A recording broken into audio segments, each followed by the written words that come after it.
Eu não acho que tenha ainda sucesso para dizer aos outros o que eles devem ter para ter sucesso, mas se os meus 5 cêntimos valerem alguma coisa, eu acho que há um conjunto de traços que são importantes. O primeiro é ter uma capacidade de tolerância à dor bastante alta.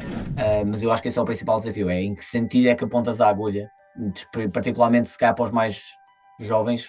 Ok, eu sou jovem e acho que nós todos os três somos, mas pelo menos aqueles que estão a sair da faculdade.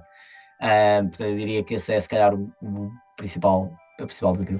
Acho que ser um generalista de alguma maneira, ou ter experiência, uma experiência mais generalista, tanto a nível de profissional como a nível de carreira quase académica ou componente académico, acaba por te permitir fazer ou ter vários chapéus num contexto de mais calhar de empreendedorismo e criar a tua própria empresa. Desculpa ter interrompido a tua introdução, mas começaste agora a ver mais um episódio da Fórmula do Sucesso. O meu nome é Ruben Dias Marques, ao meu lado está Bruno Lopes e Silva, e como é habitual, trazemos os melhores entre os excelentes a este que é o projeto da Fórmula do Sucesso. Bruno, apresenta-nos então o nosso convidado de hoje. Hoje temos connosco o João Pedro Almeida. O João é de formação base em Computer Engineering e mestre em Tecnologia Financeira pelo Imperial College. Com uma vasta experiência na área financeira, atualmente é co-founder e CEO da Noxus. João, obrigado por estares aqui connosco e diz-me como é que uma boa capacidade de adaptação faz parte da fórmula do sucesso. Olá, primeiro de tudo, obrigadíssimo aos dois pela oportunidade. Um, uma boa capacidade de adaptação, eu acho que isso é grande parte, se calhar, da minha experiência dos últimos anos, e acho que ser um generalista de alguma maneira, ou ter experiência, uma experiência mais generalista, tanto a nível de profissional como a nível de carreira quase académica ou componente académico, acaba por te permitir fazer ou ter vários chapéus num contexto de mais, se calhar, de empreendedorismo e criar a tua própria empresa, se calhar não tanto a nível profissional, pá, no contexto da banca, no contexto de uma startup, certamente mais necessário, mas acho que onde acabas por ter mais a necessidade é quando crias uma empresa tua, em que tens de fazer desde sales, tecnologia, produto, operações, tens de, de alguma maneira ser um jack of all trades, Ok. maybe not a master of all of them, mas é mais importante fazer do que se calhar fazer bem tudo. E portanto, pelo menos parece-me a mim que esse é um bocado o segredo de qualquer pessoa que tenta começar o seu negócio, é ser pelo menos um bom jornalista. Já repararam que nos últimos tempos temos visto bastante esta separação entre os generalistas e os especialistas? Eu acho que nós vinhamos de uma realidade onde estávamos habituados, onde cada um tinha um papel, toda a Uhum, gente fazia uma função super específica e um uhum, conjunto de funções dava origem àquela que era um grupo de trabalho. Hoje em dia, eu acho que isso tem mudado bastante por causa desta questão da. O Jack of all trades aparece por causa desta questão das ferramentas que tu tens à tua disposição. Ou seja, tu não precisas de ser um especialista em finance para perceberes como é que vais fazer um balanço, por exemplo, ou como é que vais fazer uhum, uma análise da tua empresa. E então uhum. isto vem muito desta facilidade. O que é que tu sentiste, João, a maior dificuldade de te assumires como um generalista? Ou seja, de teres que fazer todos estes chapéus que tens, qual é que foi a Uhum. maior dificuldade? Porque eu identifico-me com isso e depois até posso partilhar qual é que foi a minha. É uma boa questão. Eu acho que o maior problema, se calhar, de um jornalista é tentar perceber que direção dar à carreira. No sentido em que tu, quando és muito bom num determinado tópico, eu posso dar um exemplo, eu estudei engenharia informática, tive boas notas, pá, mas não acho de maneira nenhuma que eu seja ou que fosse ser um bom engenheiro. Também nunca tive a oportunidade de o ser, mas às vezes uma pessoa tem uma intuição para perceber o que é que seria bom ou não. O meu co-founder e CTO, que teve média de 20 no técnico, e faz toda, ou em grande parte, é o responsável por tudo o que é tecnologia na Nox, tem claramente essa vocação. E eu acho que a dificuldade maior quando és jornalista é perceber, ok, onde é que eu me vou inserir de um ponto de vista de carreira, porque se calhar tu tens, um exemplo, se tiveres uma capacidade comunicativa maior, ou se tiveres a capacidade de conseguir entender vários conceitos, que estão num nível de profundidade muito alto, mas de uma forma mais horizontal, tentar perceber, ok, em que contexto é que eu consigo inserir isto de forma a capitalizar, especialmente numa fase inicial da tua carreira, se calhar nos primeiros anos. E isso acho que me levou, se calhar, algum tempo a afinar, e se calhar nem está ainda afinado. Eu acho que sim, ou pelo menos bastante mais do que estava, mas eu acho que esse é o principal desafio: é em que sentido é que apontas a agulha, particularmente se calhar para os mais jovens. Ok, eu sou jovem e acho que nós todos os três somos, mas pelo menos aqueles que estão a sair da faculdade. Portanto, eu diria que esse é, se calhar, o principal desafio. Pá, sem dúvida, e é precisamente isso. Para quem inicia a carreira, eu noto bastante que é difícil tu te posicionares como uma peça de valor. Eu sinto essa dificuldade, não nesta fase, mas quando começas, em que tu não consegues dar essa direção e não consegues dizer, ok, eu claramente dentro de uma empresa sou uma mais-valia porque contribuo nesta área em específico. E Uhum. sinto muito que as pessoas que se assumem ou que acham que são um generalista, ou seja, têm interesse por várias áreas diferentes, passam por esta dificuldade de, ok, como é que eu me posiciono? Qual é que é a minha proposta de valor única dentro de uma empresa, no início de carreira ou no início de projeto? Mas no fundo, João, tu acabaste por fazer, e claro, fazendo aqui o trabalho de casa, acabaste por fazer aqui uma carreira que, sendo generalista hoje em dia, que passaste por um, ou seja, vens de engenharia informática, mesmo achando que pudesse ser ou não um bom engenheiro, Uhum. ficas aqui com muita base, muita capacidade crítica de pensamento, ou algum pragmatismo, e depois fazes aqui um boost para a parte financeira, vi que também Uhum. trabalhaste na área financeira, e isso, até certo ponto para mim acho que na fase em que vocês estão, por exemplo, levantaram financiamento, tudo isso, que te dá capacidades e te dá aqui algumas ferramentas para o fazer. Isto não é discordar do que vocês disseram em termos de generalismo, mas tu Uhum. acabaste por preparar a tua direção dentro da parte mais generalista para conseguir ter as skills que hoje precisas. E achas que isso fez diferença? Ou seja, achas que aquilo que aprendeste na parte do Financial Mais hoje em dia te dá aqui alguma facilidade, talvez, em perceber alguns termos, em falar com alguns investidores, em perceber, desde que tens uma ideia, até que consegues tornar essa ideia tangível. Sim, sem dúvida.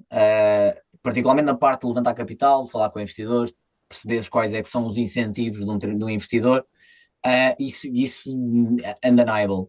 Ah, o problema é que criar se calhar uma startup ou um venture-backed business é muito mais do que levantar capital e o resto dos pontos normalmente, ou pelo menos no contexto em que eu trabalhei na banca, tu não tens tanta visibilidade. Depois tive experiências em várias startups que me deram um bocado mais essa, Ok, ok.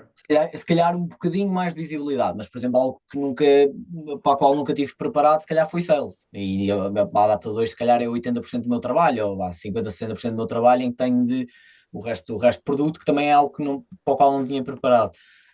E portanto, eu acho que até mais do que jornalista, para tu teres um venture-back business, tens de ter se calhar um tipo de personalidade específico. Uhum. Boa. Mas sim, nonetheless, o ponto que tu mencionaste a nível da parte financeira, é um conjunto de, se calhar, data points da minha experiência que ajudam. Mas aprofunda esse ponto que tu tocaste, que eu acho que é um ponto interessante. Ou seja, tu falaste num perfil específico e gostava de ouvir mais sobre isso. Personalidade. Ok. Sim, sim, personalidade específica. Isto porquê? Porque, e nós fazemos aqui a fórmula de sucesso É. para alguma coisa, ou seja, falamos aqui com várias pessoas que atingiram Uhum. o sucesso em diferentes frentes e há aqui nuances. É claro que, como costumamos dizer, é única e dinâmica, porque é para cada um de nós e pode mudar ao longo da vida, Claro. mas no fundo, se nós fôssemos fazer aqui um cluster, há aqui muitas partes da personalidade que acabam por ser idênticas, ou seja, há aqui alguns traços e gostei de tu teres tocado nisso e gostava que aprofundasses para perceber aqui essa ideia. Imagina, eu não acho que tenha ainda sucesso para dizer aos outros o que eles devem ter para ter sucesso. Mas se os meus 5 cêntimos valerem alguma coisa, eu acho que há um conjunto de traços que são importantes. O primeiro é ter uma capacidade de tolerância à dor bastante alta. Ou pelo menos saber qual é que é a razão pela qual se está a fazer o que se está a fazer. E o dinheiro não é uma boa desculpa, porque há formas muito melhores de fazer dinheiro do que começar uma empresa ou do que começar particularmente um venture-back business, que é um negócio com um perfil que é suposto crescer rápido, ter um mercado de grande dimensão e ter essa escalabilidade que muitos negócios normalmente não têm. Portanto, esse é o ponto um. E depois acho que há um ponto dois que é muito importante, que é opção. Eu acho que ter um certo nível de opção. E eu acho que se olhando para os profissionais em várias áreas, sejam áreas que eu tenho familiaridade, outras que não, se olhares para uma pessoa como o Cristiano Ronaldo, como um Jorge Jesus, na sua área mais de futebol, se olhares para uma personalidade mais na área de tecnologia que toda a gente conhece, um Elon Musk, sei lá, um Steve Jobs, o que é que seja, todos eles têm um certo nível de opção sobre o que fazem. E isso parecendo que não é algo que é muito mais um traço de personalidade do que se calhar algo que se trabalha, que é tu genuinamente ficares irritado, ou uma parte que te chateia profundamente com as coisas não estarem feitas da maneira que tu achas que elas devem estar feitas. E às vezes podes estar errado, e isso acontece. Eu gosto de ouvir bastante a minha equipa e nós temos todos uma excelente relação, mas às vezes que há coisas que eu quero que estejam feitas de determinada maneira porque eu acho que é daquela maneira. E tu, num negócio muito early days, que está muito no início, é difícil, tu nunca tens muitos dados para tomar uma decisão. E há coisas que acabam por ser só um feeling ou acabam por ser só uma extensão da tua personalidade. Mas eu acho que o ponto de obsessão é muito relevante. E depois, obviamente, o apetite ao risco, tens de conseguir lidar bem com essa volatilidade. Então, e João, como é que aparece aqui a Noxus na tua vida? Ou seja, tendo estes dois pontos como objetivo, como é que ela aparece e encaixa na tua vida e qual é que era a tua vontade quando a começaste e se ainda mantens essa vontade? Não, isso, claro que sim, acho que até tenho cada vez mais. E por causa é uma experiência super interessante, podemos falar disso um bocadinho a seguir. Ahm, eu estava num ponto da carreira em que sentia que para crescer muito mais, ou ia para uma empresa maior e se calhar fazia o caminho de ficar alguns anos até subir a C-level, mas na altura em que eu trabalhei na última empresa antes de passar para a Nox, já estava abaixo do CEO, portanto não havia muito mais para onde eu podia escalar. E tenho uma relação muito boa com os meus colegas de faculdade, portanto, que têm vertentes de expertise que são complementares à minha, sendo mais jornalista, o Jorge é uma pessoa muito mais técnica, com capacidade de construir qualquer produto que venha à cabeça deles. Eu também tenho um bocado mais a vertente de produto, o Miguel uma vertente de produto também. E tropeçámos num conjunto de problemas que tínhamos encontrado nessa altura. Um deles, principalmente, tinha sido perceber que num contexto de empresas de maior dimensão, Uh, há um bottleneck bastante grande em conseguir dar deliver daquilo que é um roadmap de tools de AI e de aquilo que nós chamamos quase AI coworkers, portanto, conseguir desenvolvê-los internamente. A maioria das empresas de larga dimensão e de larga escala não tem esses recursos internos para os executar, e depois tem um conjunto de outras preocupações, seja compliance, seja observability, seja governance. E portanto, o que eu me apercebi na altura com a equipa foi: ok, há aqui um espaço no mercado, eh, se calhar menos sexy para as startups, em que se obriga a trabalhar com empresas de maior escala e de maior dimensão, mas em que nós podemos conseguir aproximar tudo aquilo que são as equipas de IT, as equipas mais técnicas, das equipas de negócio, por via de lhes dar uma, uma framework ou uma plataforma que lhes permite construir estas tools de AI. Imaginem um bocado como uma OutSystems, mas para aquilo que é o mundo agéntico.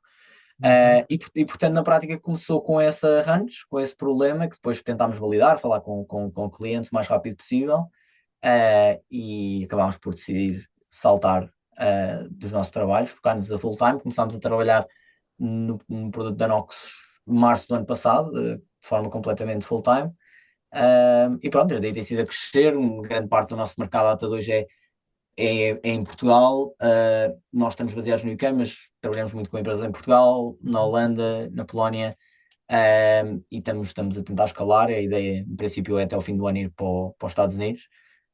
Mas na prática foi assim, foi um bocado esse o background. Nós decidimos só, todos estávamos numa fase da vida para arriscar. Se não fosse agora, se calhar nunca ia ser.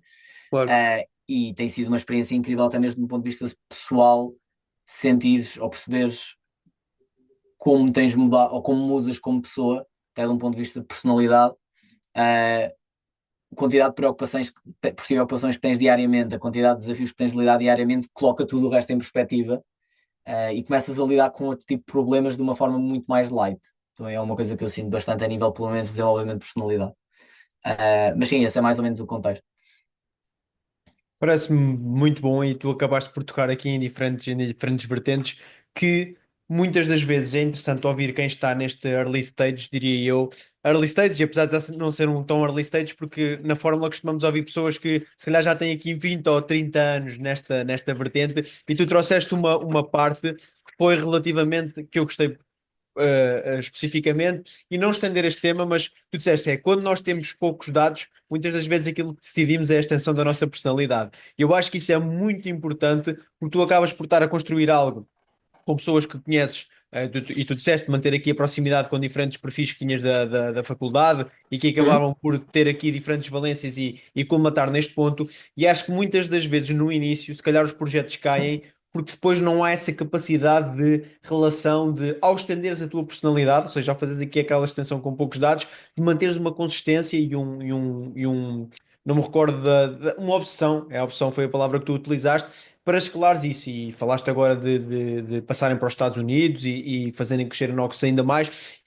Mas a minha questão vai relativamente a qual está a ser a vossa dificuldade, e sendo nós também aqui da área da AI, qual está a ser a vossa dificuldade de conseguir fazer passar uma informação desse género numa altura em que ouves falar tanto desta temática. Ou seja, eu já percebi o vosso produto, já percebi aqui, por poucas palavras, mas já percebi aquilo que vocês fazem, mas para muitas pessoas chegamos a um ponto em que tudo é AI, ou seja, tudo é AI, toda a AI é a mesma coisa e acabamos todos por fazer. Está a ser fácil vocês no mercado e na parte que tu estavas a falar mais de sales, conseguirem rapidamente explicar e as empresas perceberem, ok, somos grandes empresas, não temos estes recursos internos e ainda tendo essa característica da personalidade com a qual eu comecei esta intervenção, fazerem aqui esta aproximação e esta abordagem e serem bem perceptíveis e identificarem, ok, este é o segmento da Nox e é aqui que a Nox nos vai ajudar. Sim, eu acho que isso, imagina, é um conjunto de tentar explicar e educar o cliente para o que é que a nossa plataforma faz e para que é que ela serve, depende também do trabalho que faz a priori de saber com quem é que vais falar, ou com quem é que estás a tentar vender o teu produto. Ainda assim, existe bastante ou alguma iliteracia, porque é normal na fase em que estamos da adoção de uma tecnologia nova, existe alguma iliteracia a nível do que é que uma plataforma como a nossa pode fazer. Aliás, às vezes acontece que falo com clientes e tenho clientes que perguntam, ok, mas qual é a diferença entre a tua plataforma e o ChatGPT? Que o overlap é bastante diminuto, digamos, mas a forma como nós tentamos colocar e explicar isto às empresas é relativamente simples. Na nossa visão, e se calhar num espectro mais de 5 a 10 anos, as empresas vão começar a ter uma eficiência operacional muito maior por via de conseguirem executar tarefas que são cada vez mais do foro de reasoning capacity humana, um, com bastante mais flexibilidade. E, portanto, o que nós estamos a criar na prática é a plataforma que lhes permite, de alguma maneira, a longo prazo, distribuir todo o tipo ou este tipo de tools para poderem ter dentro da sua organização e que consegue executar estes processos tipicamente mais complexos e mais humanos. Ok. O objetivo sendo tu conseguires ter num ambiente ou numa empresa que quer crescer a X% ao ano, conseguir manter um overhead operacional da mesma dimensão ao atual ou eventualmente menor.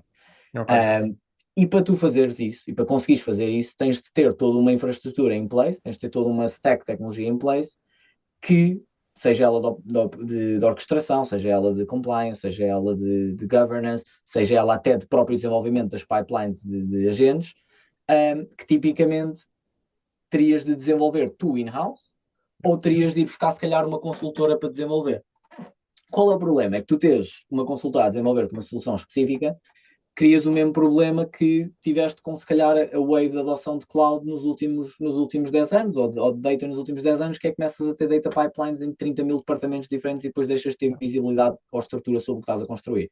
E nós, na prática, queremos ser esse connecting tissue, queremos ser esse operating system, que é o que como nós explicamos, para basicamente permitir que as equipas de IT que estão a definir uma estratégia de AI para os próximos anos não tenham, de primeiro lugar, se preocupar com a tecnologia, tudo isso é dado por nós off the shelf.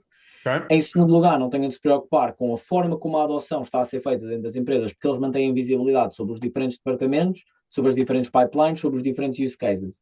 E depois, em cima disso, têm a capacidade de executar aquilo que é o roadmap e os pedidos das áreas de negócio muito mais rapidamente, porque têm uma interface que lhes permite construir este tipo de ferramentas num formato no-code, em que não têm a necessidade de ter equipas com conhecimento técnico. Portanto, de uma forma muito simples, permitir que tu, como empresa, em vez de focares em tools de AI que trazem um bocado mais de hype, ou que trazem use cases que normalmente não consegues medir o retorno de investimento, é Yeah. focar em processos específicos, que tu sabes que têm um burden específico de um ponto de vista operacional, que têm um custo específico, e a forma como tu adotas é trazer uma plataforma que te permite resolver estes processos de forma incremental, em que tu possas, na prática, mudar completamente a estrutura operacional da empresa e a forma como os processos são executados.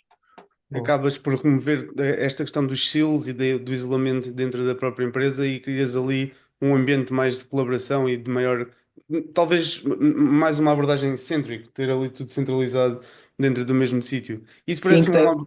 que tem Força, força. atenção, a questão até é mais, nem é tanto o ponto de colaboração, é de um ponto de vista até de risco, de dados e de teres garantias que está tudo relativamente compliant, particularmente quando trabalhas com empresas de grande dimensão, esse risco Claro, yeah. é relativamente grande.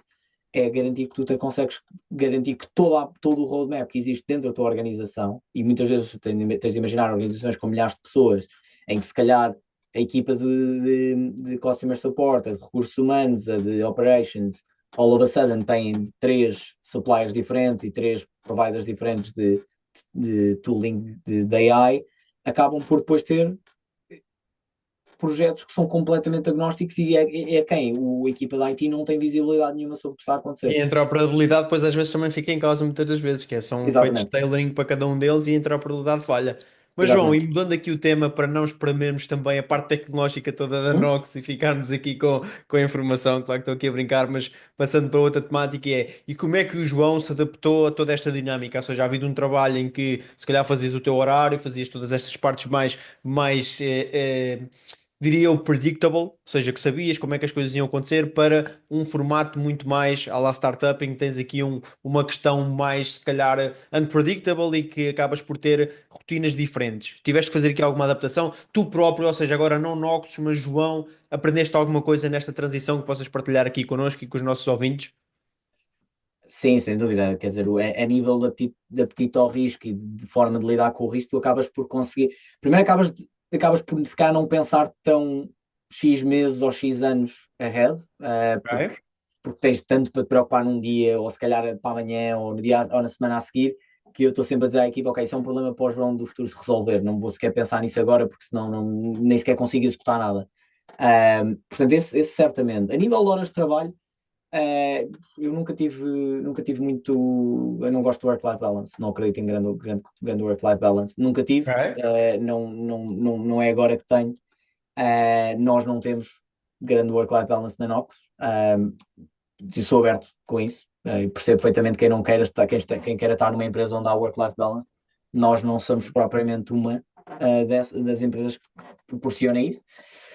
Um, Portanto, Mas nesse, achas que ainda, nesse desculpa te interromper, porque isto é um ponto muito interessante, ou seja, nós normalmente trazemos aqui, nós não, mas os convidados trazem aqui isso várias vezes e acho que é um ponto interessante que tocamos aqui, mas achas que isso acontece porque ainda são aqueles que partilham o amor pelo início do projeto e se vocês escalarem para mais 100, mais 50, mais seja o que for colaboradores, isso começa a perder, ou achas que é algo que vocês querem É a mesmo ter no futuro? filosofia. Isto porque é interessante esta passagem que é, uma coisa é, imagina eu, tu e o Ruben agora criávamos qualquer coisa, isto é a nossa paixão e vamos embora, seja Hum? 10, 20, 30, 40 dias, horas, vamos embora fazer isto, como a gente costuma dizer. Mas depois começas a um ponto que vais ter que crescer e vais, não é? Vais ter que ter pessoas para te apoiar e podes não ter aqui essa ajuda sempre. Isso é algo que vocês querem manter?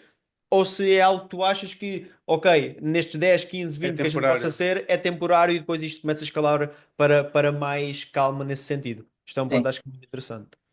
Eu acho que há sempre nuances, quer dizer, eu não espero de alguém que é um número 50 ou um número 10 ou um número 12 o que espero de mim e dos co-founders, não é? Porque nós temos, Claro. obviamente, muito mais upside.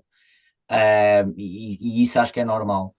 Agora, toda a gente na Nox tem bastante upside e eu quero que as pessoas que entrem tenham equity, quero que as pessoas que entram possam ganhar acima da média, quero que acreditem na visão, quero que estejam no caminho de forma alinhada. E somos bastante honestos desde no processo de entrevista sobre o que é expectável de um ponto de vista de work-life balance.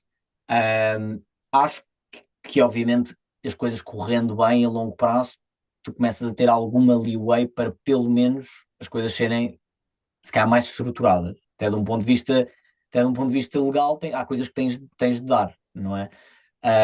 Às pessoas que trabalham contigo e descansar faz parte para uma pessoa ter performance. Agora, não quero, pelo menos enquanto eu conseguir entrevistar qualquer candidato, não gostava de contratar um candidato que está abertamente à procura de work-life balance, porque não me parece, eu acho que há uma coisa que é bastante importante, e eu gosto muito, salvo alguns pontos de se calhar maior toxicidade, eu gosto muito do case study da Revolut. Acho que das equipas na Europa, ou melhor, é provavelmente a única referência de empresa de produto na Europa.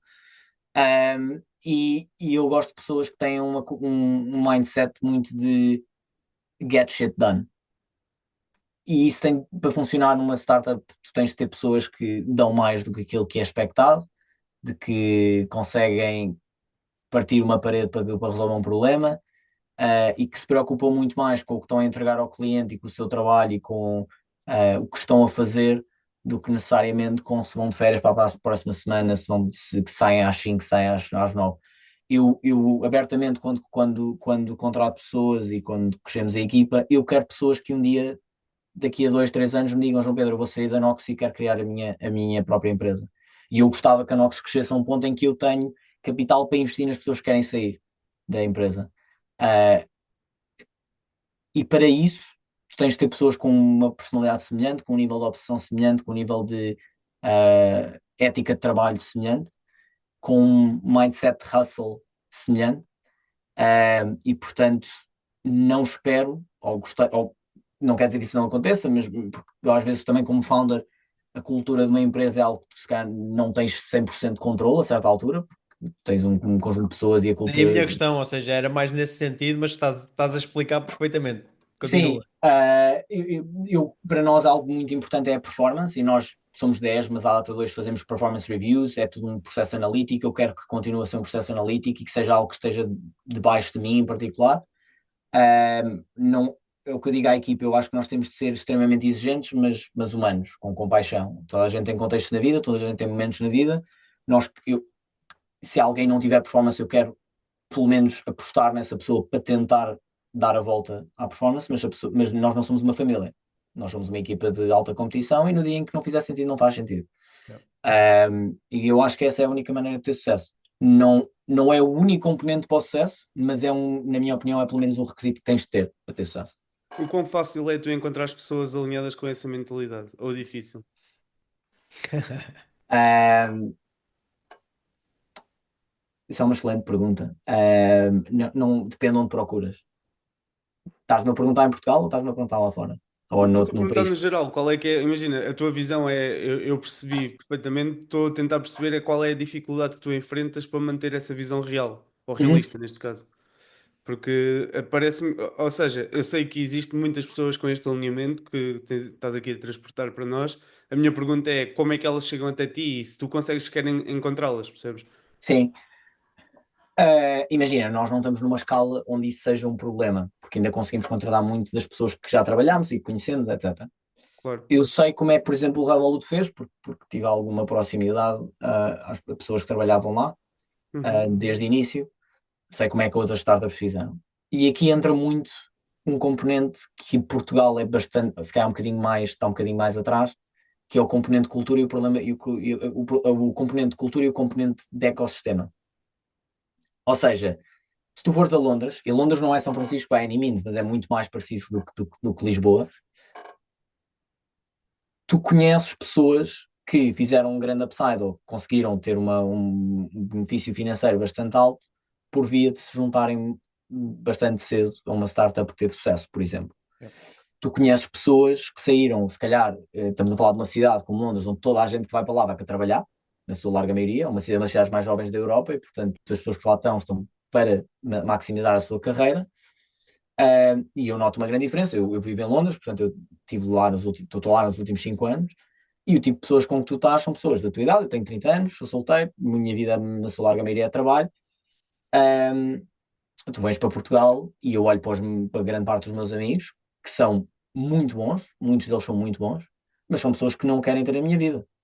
E, aliás, isso, até mesmo no início da Nox, havia pessoas da equipa que queriam menos ter essa vida do que eu tenho, e as coisas mudam, muitas delas nem querem tanto ter se calhar a vida como eu quero.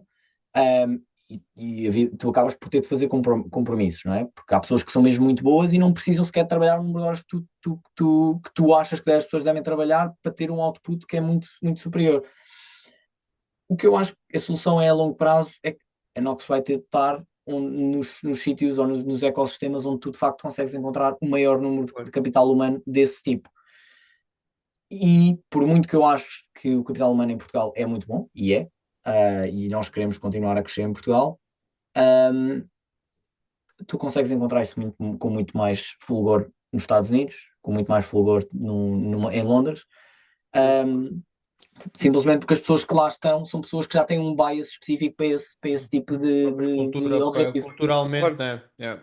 Imagina, eu perguntei-te isto porque uma das coisas que eu ouvi recentemente foi um dos episódios da Sword em que eles começaram a posicionar-se no mercado exatamente para fazer esse recrutamento. Ou seja, eles chegaram a um ponto de estagnação no desenvolvimento da empresa que para chegarem a pessoas com o perfil que eles procuravam tiveram que começar a expor-se e a criar um posicionamento de mercado para as pessoas sim começarem a conhecer a marca e chegarem até eles. E percebi que isso é uma das realidades ou uma das maiores dificuldades que as empresas que tentam Yeah. escalar e competir globalmente encontram no nosso país e depois, claro, respondeste bem, que é, claro, o nosso país também não é o centro do mundo e tu tens muito mais ecossistemas onde podes ir buscar estas pessoas.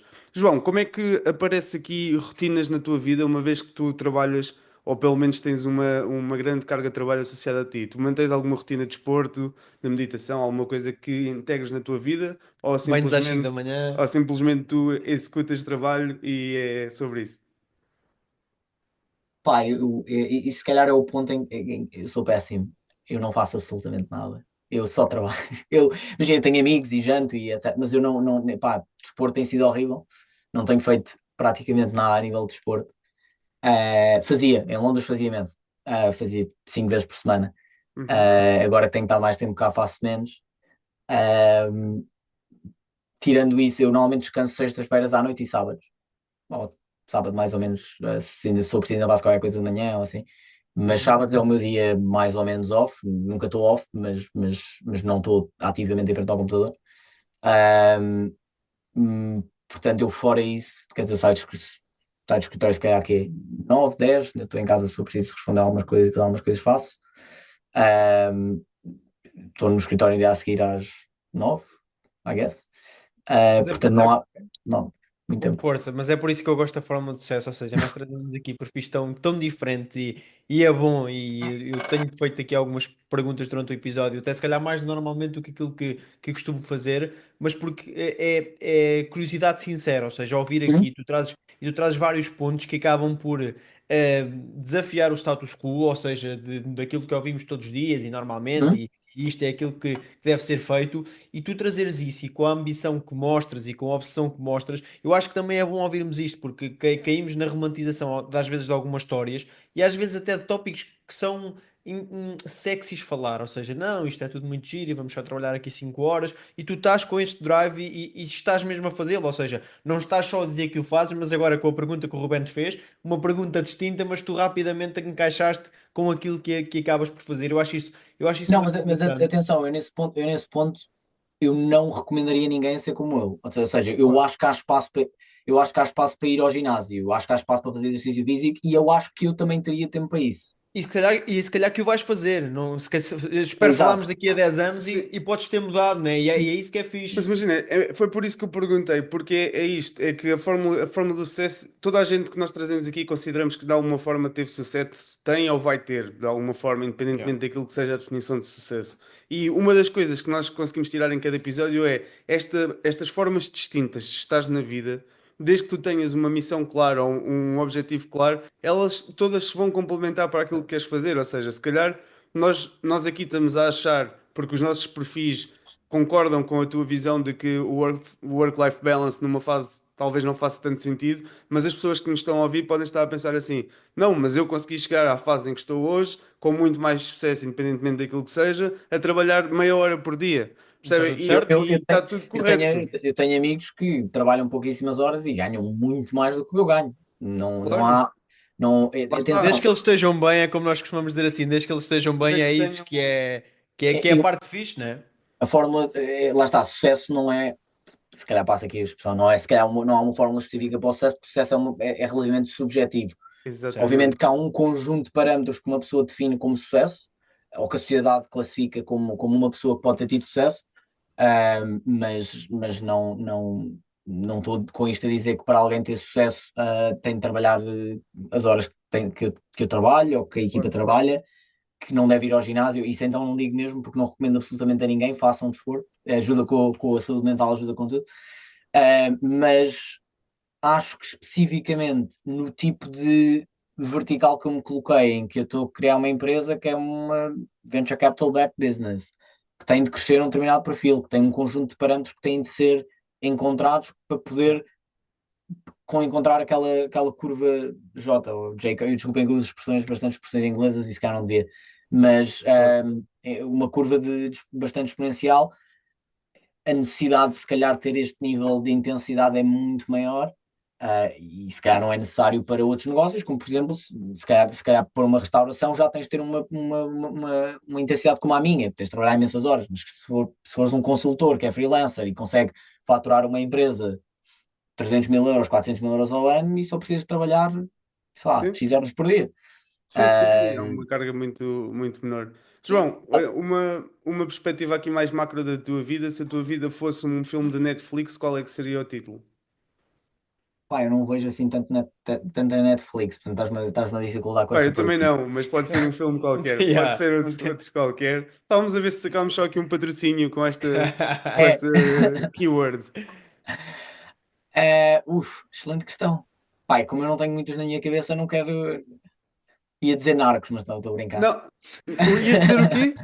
Ia dizer Narcos, mas estava a brincar. Aí, isso é a grande coincidência, porque nós, antes de começarmos este episódio, estávamos a falar de Narcos e acho que nunca Yeah, tínhamos nunca falado tínhamos falado na e tu série, agora e trazes estávamos isso. a Yeah. falar e agora tu trazes isso. E Não, outra, mas estou a brincar, quer dizer, não me ponham aqui a não, achar que eu não, estou a mas, fazer mas coisa deixa-me maligna. dizer outra coincidência que aconteceu neste episódio. Hoje, pela primeira vez de manhã, eu ouvi alguém a dizer a expressão: Isto é a contribuição dos meus 5 cêntimos. E tu vens no Yeah. episódio e trazes também essa Yeah, frase. yeah. Isto é a Eu, eu, coincidência. eu ia dizer em inglês que é é my five cents. E depois Exatamente. pensei, não, isto tem de ser em português traduzir. E que fica Exato. horrível. Mas é By the way. coincidente, eu nunca tinha ouvido, nunca tinha, acho que nunca tinha ouvido em português a expressão e eu já ouvi duas vezes durante o dia. É porque às Mas vezes mesmo a Narcos é uma expressão em excelente série, inglês atenção. Mas, é, mas, sem mas pode ser um dúvida. título de algo que não exista, ou Sim, seja, não precisa de ser um filme que podes exista. ter uma Imagina, palavra. fazia um filme sobre ti e qual é que achas que seria o título que colocavam nesse filme? Yeah. Em português, escolher o caminho mais difícil. Ok, top. Yeah. Pá, Faz... já tive situações na minha vida em que acho que podia ter escolhido o caminho mais fácil para fazer dinheiro ou para estar confortável. E Uhum. eu tenho um apetite pela vida. Se calhar não é bom, não sei se é bom ou não, ainda não descobri. Mas escolher o caminho que é mais chato, mais desafiante, que dá mais dor de cabeça. Eu adoro o que faço, adoro construir a Nox, adoro trabalhar as horas de trabalho, fazer isto ainda por cima com amigos e com Pois. pessoas que eu, que Yeah. eu admiro profissionalmente é incrível. Mas há mesmo aqueles dias em que uma pessoa chega ao fim do dia e diz tipo, fuck. Yeah. Porquê? Yeah. Porquê é que eu escolhi este Porquê é caminho? que eu estou Porquê é que eu aqui? escolhi o caminho mais difícil? Não podia ter, se calhar, tipo, dado só. Pá, se calhar estava a ganhar bem, estava relaxado e Mas está-se bem. no dia a seguir vais novamente, e acho que é isso que é Sim. parte da beleza de tudo isto e do que estamos aqui a falar. E acho Uhum. que quem Sem nós dúvida. tivemos aqui um pouco parecido com o João foi o Diogo Mónica, que disse que trabalhava cerca de 16 horas por dia e que quando travou um bocadinho agora, que veio para Portugal por causa do nascimento das filhas, que estava a trabalhar 12 horas, ou seja, 12 horas nessa altura já é bastante superior ao normal, mas para ele é uma redução significativa. Ele partilhou aqui, se não ouviste o episódio, é um bom Ah, episódio também para ouvir, que acho que te vais identificar. Ele fala muito daquilo que tu acabaste por tocar aqui, mas depois até mais noutra parte, que é em vez de ser encontrar o perfil, é dar equity ao perfil para que ele se aguente nesta vertente. Mas pronto, acho que é bom ouvires, até porque para já o Diogo tem uma clareza na exposição de ideias e acho que se identificam muito aqui, em fases diferentes da vida, mas que se identificam aqui muito com o que falaste. sim, E, o Diogo é muito mais uma definição de sucesso nesse sentido do que tudo se bem, calhar. também Pelo pode menos estar na noutra minha linha. fase, é como eu gosto de olhar para as coisas também. É, Mas sim, acho que é sim. fixe ouvires, porque como host, ou seja, aqui o Ruben de certeza que também deve ter identificado, vamos aqui fazendo associações dos convidados que vamos tendo, até pelo foco, pela forma como falam, e acho que é um episódio, para quem nos ouve e ainda não ouviu o episódio com o Diogo, ouvir o episódio e também, se tiveres a oportunidade, ouve que acho que vale a pena. Mas gostava de questionar aqui uma coisa: esta tudo isto e esta carga de trabalho que acabas por ter, felizmente é algo que tu gostas de fazer isto com pessoas, mas Hum? tu tens que, de alguma forma, te alimentar intelectualmente. Neste momento é só trabalho, lês muito, como é que te informas? Seja, estamos a falar aqui numa área, sei que tens CTO, tens todas essas partes, mas agents é uma área que está todos os dias a ter novas evoluções, as diferentes empresas estão com uma competitividade muito elevada. Como é que tu fazes aqui esse cultivo do João que tem que evoluir também todos os dias, não só em termos de ferramentas de trabalho e de capacidade de entrega, mas também de quase um state of the art?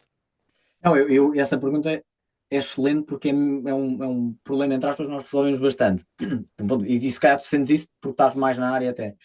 Eh, eu tento ser relativamente eficiente. Nós temos, por exemplo, na nossa empresa, temos workflows de agentes que fazem scraping a um conjunto de páginas de Twitter, páginas de LinkedIn.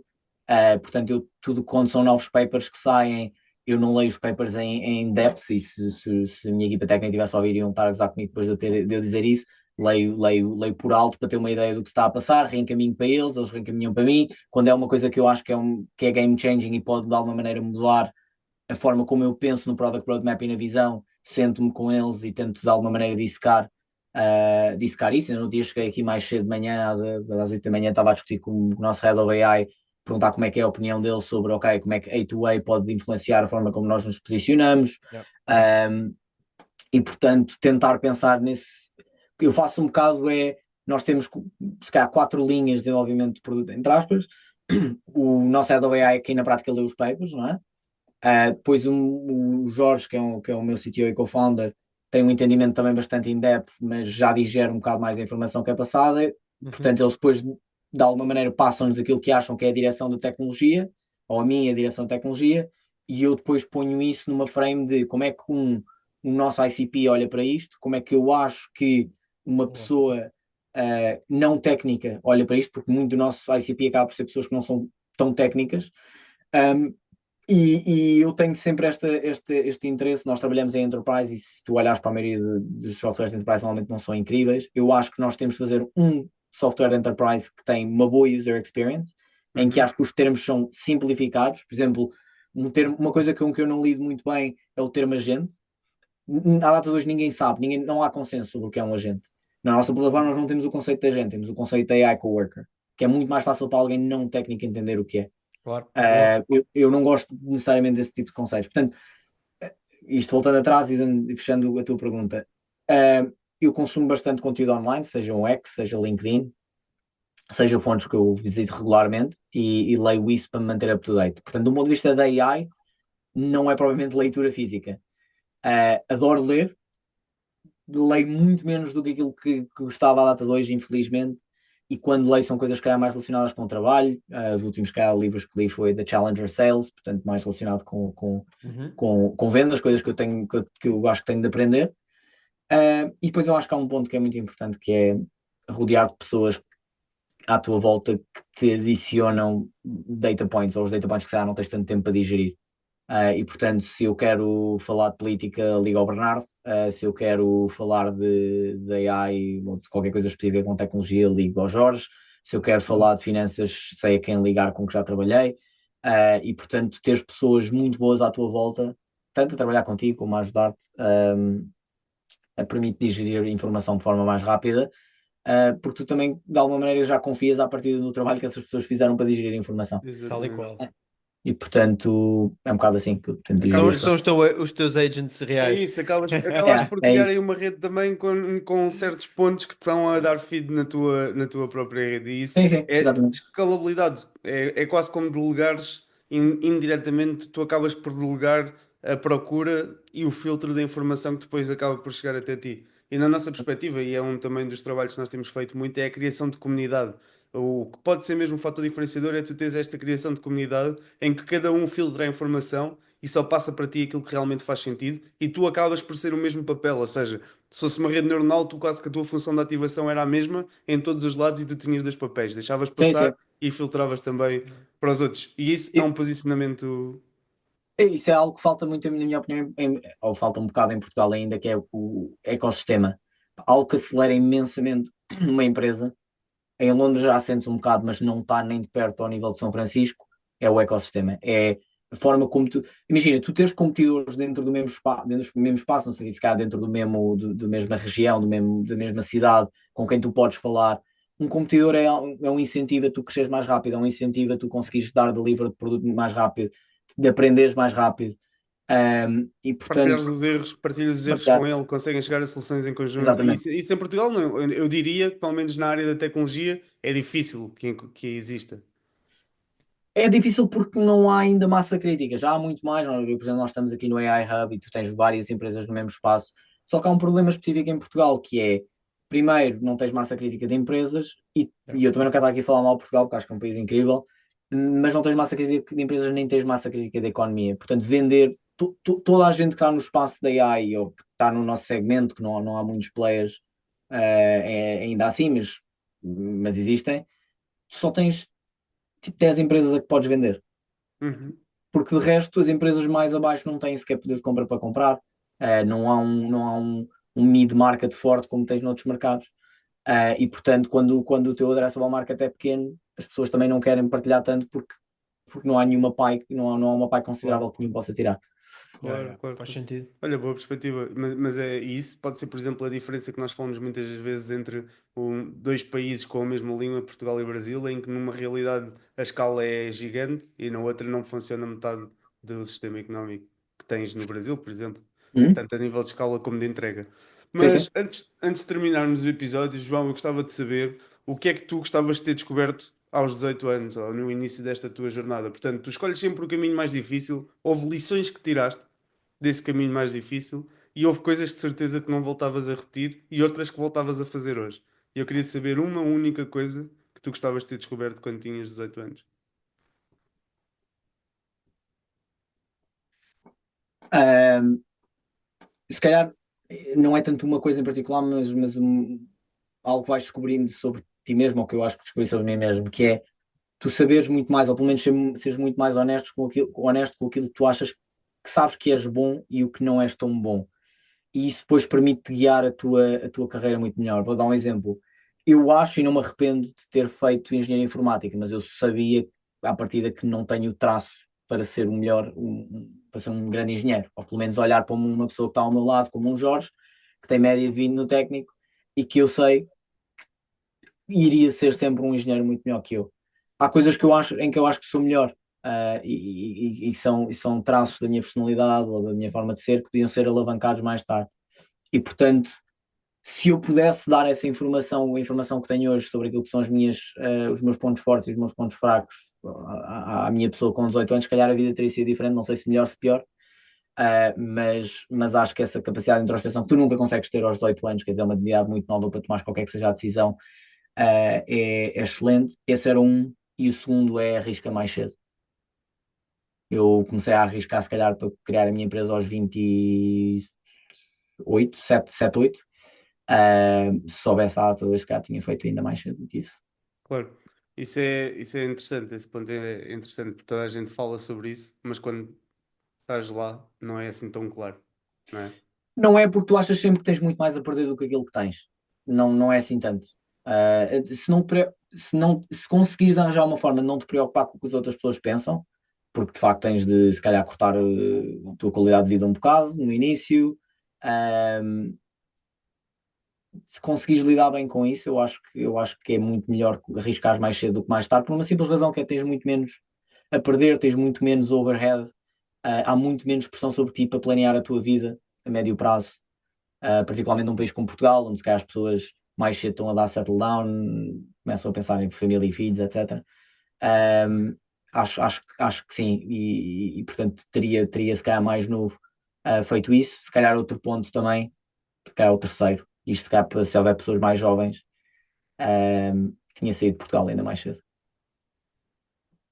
E acho que assim entramos na fase final do nosso episódio, que foi um episódio diferente, um episódio interessante, um episódio com uma visão que fomos partindo aqui ao longo do episódio com uma força capacidade de eloquência interessante e uma capacidade, acima de tudo, de não ter medo de mostrar aquilo que acha. Eu acho que isso foi um ponto do João que me saltou à vista. Nós, nesta fase final, o João, o Ruben, normalmente faz a fórmula do sucesso.